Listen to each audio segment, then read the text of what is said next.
होता टळलेला आहे। मात्र दोन्ही सेनेच्या या कार्यकर्त्यांमध्ये राडा झालेला आहे। एकनाथ शिंदे आता हे परत निघालेले होते आणि त्याच वेळेला आदित्य ठाकरे या कोळीवाड्याच्या परिसरामध्ये पोहोचलेले होते आणि यावेळेला दोन्ही गटाचे जे नेते आहेत, कार्यकर्ते आहेत, हे समोरासमोर आले होते। या दरम्यान एकनाथ शिंदे यांना जाण्यासाठी वाट करून दिलेली होती, तर त्याच वेळेला आदित्य ठाकरे देखील या परिसरामध्ये पोहोचलेले होते। त्यावेळेला काहीसा हा जो गोंधळ आहे, काहीसा जो राडा आहे, हा दोन्ही गटाच्या कार्यकर्त्यांमध्ये पाहायला मिळालेला होता। मात्र यामध्ये पोलिसांनी मध्यस्थी केली। एकनाथ शिंदे हे निघून गेलेले आहेत, मात्र या दोन्ही नेत्यांची नजरानजर झालेली आहे।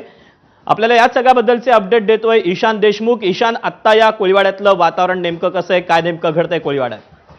आपण दीपक पाहिला असेल, आज नारळी पौर्णिमा आहे। वरळी मतदारसंघ हा आदित्य ठाकरेंचा आहे, ते इकडचे आमदार आहेत। पण आज एकनाथ शिंदे देखील इकडे आले होते। नारळी पौर्णिमेनिमित्त कोळी बांधवांचा देखील मोठा उत्साह होता आणि अशातच दोघंही नेते एकमेकांसमोरून आले। आपण पाहिलं असेल तर कार्यकर्त्यांमध्ये देखील कुठेतरी बाचाबाची आली, एकमेकांविरोधात नारेबाजी देखील आपल्याला पाहायला मिळाली। एकनाथ शिंदे आणि आदित्य ठाकरेंची एकमेकांकडे नजर देखील भिडली, हे देखील आपल्या दृश्यांमध्ये आपण पाहिलं असेल। गर्दी मोठ्या प्रमाणावर झाली होती, पोलिसांचा देखील मोठ्या प्रमाणावरती बंदोबस्त होता आणि नारळी पौर्णिमा निमित्त इकडे कोळी बांधवांमध्ये देखील उत्साह होता। आदित्य ठाकरे इकडचे स्थानिक आमदार आहेत, पण कुठेतरी असं आपल्याला म्हणावं लागेल की एकनाथ शिंदेंची आता आदित्य ठाकरेंच्या मतदारसंघामध्ये एंट्री झाली आहे।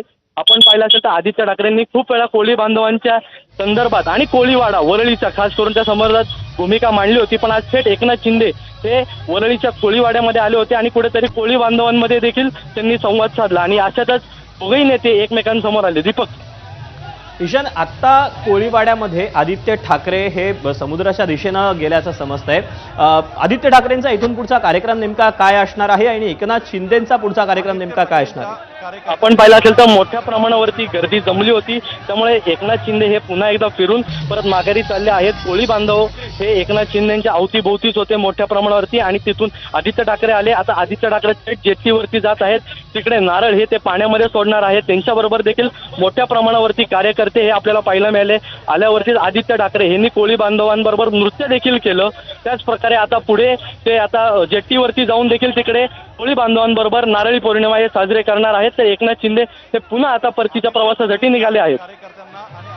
ईशान, खरं तर महानगरपालिकेच्या निवडणुका येऊ घातलेल्या आहेत, त्यामुळे स्वाभाविकच अनेक ठिकाणी मतदारांपर्यंत, त्यासोबतच अनेक विभागांपर्यंत, भागांपर्यंत, वॉर्डपर्यंत पोहोचण्याचा अगदी कार्यकर्त्यांपासून इच्छुक उमेदवारांपासून ते सर्वोच्च नेत्यांचा हा सगळा प्रयत्न असतो। अशातच हे दोन नेते ज्या वेळेला एकमेकांच्या समोर आलेले आहेत, त्यामुळे पुन्हा एकदा हे राजकीय वैर त्यांच्यातलं आपल्याला पाहायला मिळालं। हो दीपक, नक्कीच आपल्याला हे माहीत असेल की वरळी हा मतदारसंघ आदित्य ठाकरेंचा आहे आणि आदित्य ठाकरेंनी अनेक वेळा या कोळीवाड्या संदर्भात भूमिका मांडली होती। त्यांनी अनेक वेळा असं सांगितलं होतं की माझा या कोळी बांधवांबरोबर किंवा भावाचं नातं आहे, पण एकनाथ शिंदे थेट हे कोळीवाड्यामध्ये आले, त्यांच्याबरोबर देखील मोठ्या प्रमाणावरती कोळी बांधव होते। आपण पाहिलं असेल तर आगामी काळामध्ये महानगरपालिकेचं बिगुल हे वाजलं आहे आणि निवडणूक देखील येऊ घातल्या आहेत। त्या संदर्भातच आज एकनाथ शिंदे आले होते का ते देखील प्रश्न समोर पडतो। पण आपण पाहिलं ज्या प्रकारे एकनाथ शिंदे आले, त्यांच्याबरोबर मोठ्या प्रमाणावरती कोळी बांधव आणि कार्यकर्ते देखील उपस्थित होते, त्यामुळे कुठेतरी इव्हेंट देखील मोठ्या प्रमाणावरती एकनाथ शिंदेसाठी करण्यात आला होता। डीजे लावले होते, त्याचबरोबर कोळी नृत्य देखील करण्यात आलं होतं आणि आपण पाहिलं असेल तर एकनाथ शिंदे हे ज्यावेळेस आले त्यावेळेस कार्यकर्त्यांमध्ये देखील उत्साह होता, पण समोर आदित्य ठाकरेंबरोबर देखील कोळी बांधव कार्यकर्ते होते, त्यांच्यामध्ये देखील उत्साह होता। अशातच दोघांनी एकमेकांविरोधात नारे देखील दिले। पोलिसांनी कुठेतरी मध्यस्थी केली आणि दोघांनाही पुढे कसं जाता येईल याचा मार्ग करून दिला। दीपक, आत्ता कोळीवाड्यातलं वातावरण नेमकं कसं आहे? ज्यावेळेला हे दोन्ही नेते समोरासमोर आलेले होते, त्यावेळेला कार्यकर्त्यांमध्ये देखील उत्साह हा ओसंडून वाहताना संपूर्ण दृश्यांमध्ये देखील पाहायला मिळाला। नारेबाजी दोन्ही बाजूंनी देण्यात आलेली होती। आत्ता नेमकं काय वातावरण पाहायला मिळतंय? दीपक, आपण पाहिलं असेल तर कार्यकर्त्यांमध्ये उत्साह असतोच, दोन्ही बाजूनी असणार तो नक्कीच। त्यामुळे ज्यावेळेस एकनाथ शिंदे आणि आदित्य ठाकरे समोरासमोर आले त्यावेळेस कार्यकर्त्यांमध्ये अजून उत्साह आला आणि एकमेकांविरोधात नारे दिले। पोलिसांची देखील मोठा फौज पाठवता, त्यामुळे कुठेतरी एकनाथ शिंदे हे परतीच्याच प्रवासाला निघाले होते। गर्दी असल्यामुळे एकनाथ शिंदेंना पुढे जाता येत नव्हतं। अशातच समोरून आदित्य ठाकरे